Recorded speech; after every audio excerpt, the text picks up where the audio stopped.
Hello, this is Rich Whitworth, editor of BioPharm International. I'm here today with Tarya Mottram, who's the CEO of Action for Results. So first of all, welcome, Tarya. Thank you for joining us today. Thank you very much for having me. Great. So I think if we could begin, perhaps if you can give us an introduction to yourself and a little bit about what your company does, that would be great. So Action for Results is a life sciences focused consulting company, and we most of our focus is building the process capabilities as well as the practices that are needed for innovation to take place in companies. So that includes product development processes as well as the execution capabilities that are inherent in not just developing the product, but commercializing that product. And a lot of our focus is in cross-functional practices as well as global practices, which are sort of two critical areas that companies continue to struggle with these days, and try to find better practices to work with one another. My own background actually is not from biotech. I have a very strong business background and also organizational design background originally, and then I've complemented it over the years with education around biotech. I still probably most of the time go back into my business focus and change integrations and strategic change management as I look at some of the issues that are inherent in the organization. The folks who work for me, however, include both scientists and engineers, so we are a very cross-discipline organization.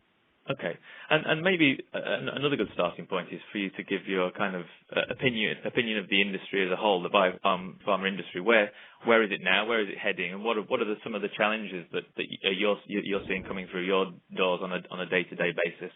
So I think it's actually one of the most exciting industries to work with, and I have to say I've been seeing actually the last couple of weeks. It's interesting because in the news and at several conferences that have been here in the United States, they've been starting with the quote from Dickens. You know, it's the best of times and the worst of times, and it's absolutely true because there are lots of challenges in the industry, and there are many challenges that've been there now for a good decade and still haven't been really resolved. But at the same time, there's just an incredible amount of opportunity going on, an incredible amount of advance going on.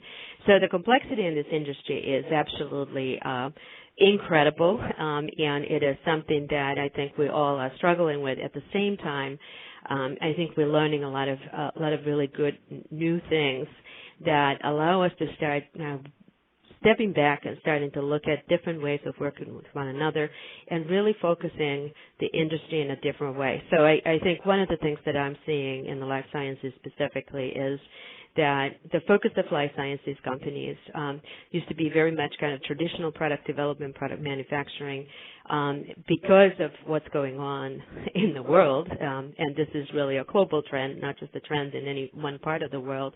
The focus is now changing into much more of an outcome-based approach, and so that's changing the industry. It's changing the way that it's organizing itself. It's changing the way that it partners with others.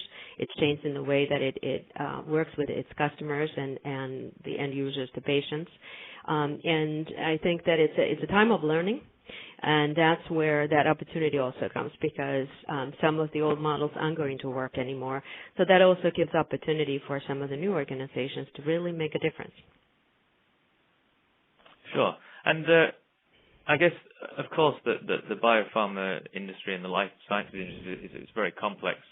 And there's a lot of movement in those industries as well. A lot of the innovation comes from smaller startups or kind of academic-based companies, and they're wishing to move forward from a drug discovery level through development and into commercialization. And essentially, our series very much focuses on that particular path.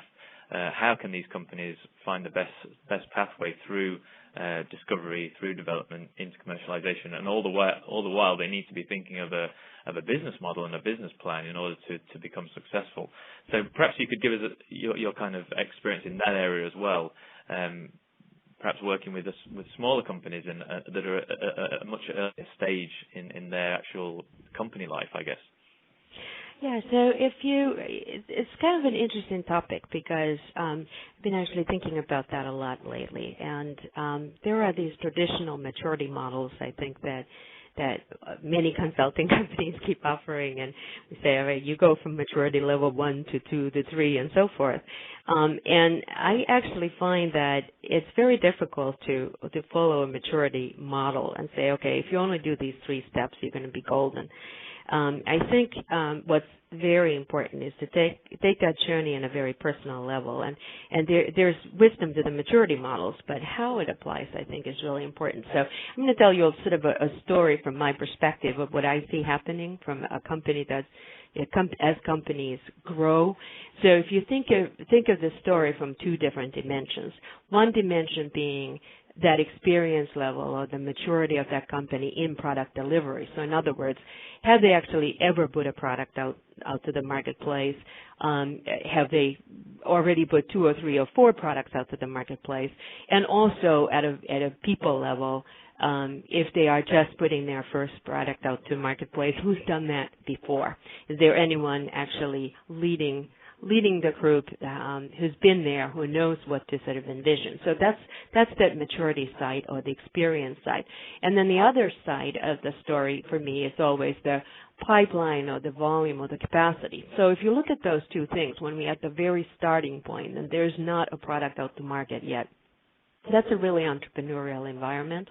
And the mode of it's really about just do it, just get it out to the market, and everybody kind of pulls together, and we've been successful getting the funding and whatever else.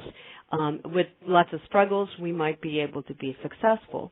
But one of the things that is interesting as the organization becomes successful is sort of the commercial pressure that settles in. And oftentimes in that excitement, the smaller companies or the medium-sized companies tend to kind of lose focus of the fact that they actually have to start building some capability that allows what was easier to do with 1 product or 2 products to be more repeatable, more sustainable over a portfolio of products. And so we kind of ignore the fact that, in fact, that has to be systemically thought through and put in place, including the skills in the organization. And instead, we put a bunch of milestones down and we say, okay, here, there's a pipeline we need to actually now fill. And we yell a little harder sometimes to make sure that we meet those milestones. We keep making those milestone miracles for a long time. But at some point, the organization tends to reach that limit where it's impossible, especially if they start getting to a point where now they go from 1 site to multiple sites, so the complexity increases. So then the realization sets in that we should in fact think about what are the basic capabilities, the foundation on which we can keep growing. And right. So the really good thing about this is that the realization comes. I think the sad thing about it is that we oftentimes have even, if not full failures, near failures, before we really understand what it takes to build a growing company and sustainable value to the marketplace over time. So I think the sort of a lesson learned for the companies that are just starting out on their journey is to go and talk to some of the others who've already been there, and hopefully creating a better balance from the start in thinking about what do we need to have in place and what is really that growth goal. So how do we best get to that goal, not just do it. Right. So you think that's something that these companies need to think of probably earlier than they perhaps realize they need to think. Oftentimes, as you said, it's an entrepreneurial sort of atmosphere, and the goal is perhaps 1 product. How can a company kind of digest that kind of long-term view of the world that they're going to live in the future? Yeah, and actually, I would say that that's probably a strategic capability that is a valid point to make for not just the smaller companies, but the larger companies. When you say how can a company digest a longer vision of the world, I think that we tend to be kind of reactive by nature, and unfortunately so, especially in this industry, because if you think about, depending a little bit on which side of the industry you are and what your product set is, that life cycle can be just to get one product out to market can take several years and lots of investment. So that in and of itself demands a longer term view, even for just that one product. We need to think about what the world is going to be by the time that product gets out to the market, not what it looks like today. And so how do you then create those sensing mechanisms in your organization that really allow you to do that? But I'd go even further and say, I think if you start differentiating between winning companies and average companies, then that becomes even more important. What we know of the winning companies out there, and winning companies really measured by, how sustainable is their growth over time. And if you look at their R&D investment and you look at the number of products that go out there, what's that ratio? And can they actually sustain that over time? The winning companies are very, distinctly different from the average companies in that they invest in not just putting their marketing people out there to do market research, but they invest in sort of scientific thought leadership. They invest in deep thought around what the future will hold, but they also take that customer insight that's coming in and the clinical insights around what those unmet needs are. And they don't just jump into responding to an unmet need. They think very, very thoroughly what is needed to respond to those needs and where their strength lies. And I think this is an important element of success here, because when we talk about sustainable value over time, ultimately the value is measured by the healthcare outcomes that are out in the marketplace. But for the business, the value is also what the business can produce in a successful way so it can stay in business. And so it becomes really important to marry the science and the business inside the company in that longer term view, and become much more targeted perhaps in our own thought process, strategically thinking, where can we actually make a difference? And then it's not about that next product only. What it does is it forces sort of a portfolio or a portfolio view of even within a therapeutic area, for instance, to think about how do we make a difference over the longer term, and then what do we need to have in place to be able to really play successfully in that marketplace. A very, very different approach. But it requires that thought process. It requires taking some time off the day-to-day and taking the investment also to learn what's to come. Not just make the assumptions and react to what happens to come. Right. Yeah. I mean that makes a lot of sense. And you just spoke there a little bit about marrying the science and the business together. And I guess a lot of companies probably are a little bit cautious about doing that, because as soon as you sort of introduce a business element, certainly into the R&D side, there's a risk that you start to it could be at the expense of innovation essentially, in that there's too many business considerations kind of, I guess, leaching into the science side. So how can you marry those two things together, but ensure that they both remain sort of efficient processes? Yeah, I actually I love that dilemma, and you are so very right. It's a tough one. It's a tough one in just about any organization. There's a lot of debate about it, right? So if you're thinking in terms of that product life cycle and product development life cycle or innovation cycle. So if I think about sort of the early stages, and now if you're in the drug side, that's when we do that whole target identification and discovery and optimization and all those good things. And then there's that development side of the process, and then there finally is that commercialization side of the process. If you think in terms of those three, and we're oversimplifying obviously here, but I'm going to say we'll think of front end, in the middle, and then we can think about the commercialization. In the front end, there is a focus that's very, very importantly about what's the right product candidate to meet certain unmet needs that are there. Now, those needs, first of all, should be very much driven from a clinical need perspective. So what are the unmet clinical needs, as well as what's the market insight that plays into that? Because obviously there's a million companies potentially trying to go after the same need. So how do we make make it ours, and what's the opportunity? But at the end of the day, in that front end, when we really are trying to understand what outcomes are possible. So we understand that there's a need, and the name of the game is to understand what outcomes are possible. Then I would say science rules.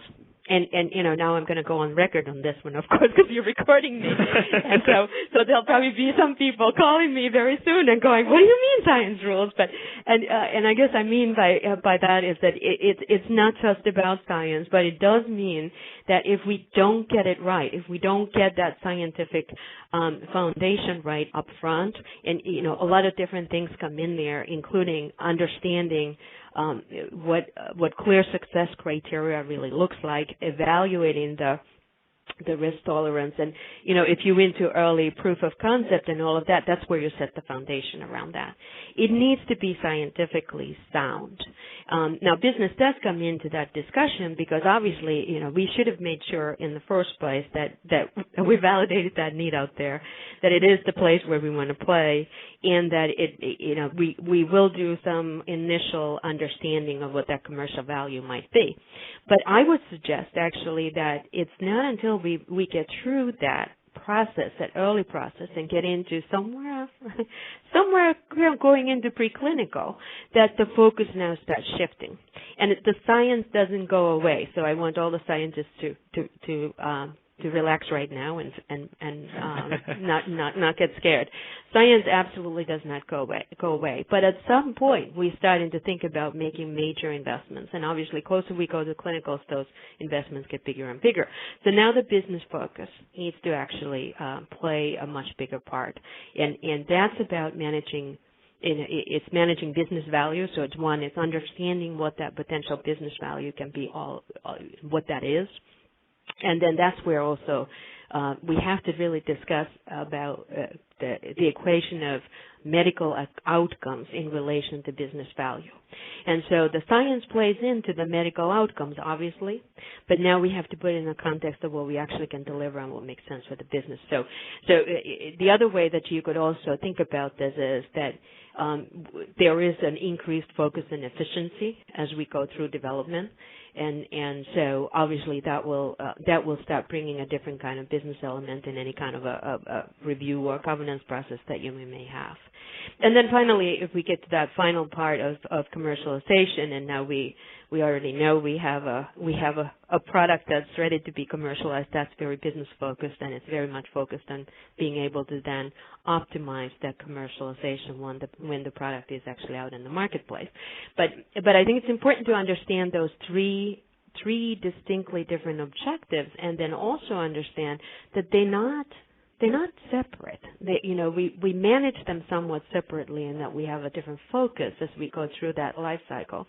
But we cannot forget what we're about to be doing. So it's when target product profiles were first introduced, everybody talked about start with the end in mind. And I still think that's a very valid way to think about life, not just the target product profile, but also start with the end in mind and what you're really trying to affect out in the marketplace. And then based on that, think about the commercialization track of that and the business implications, and then think about the scientific implications.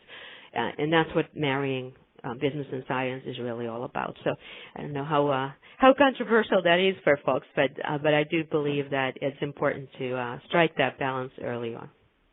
Right, and I think the key word, as you say, there is balance, and perhaps the balance shifts throughout that development. As you say, perhaps early on, it's maybe kind of weighted towards the science, but there's always the counterbalance of business in there, and as we move forward, the balance tips a little bit towards the business end.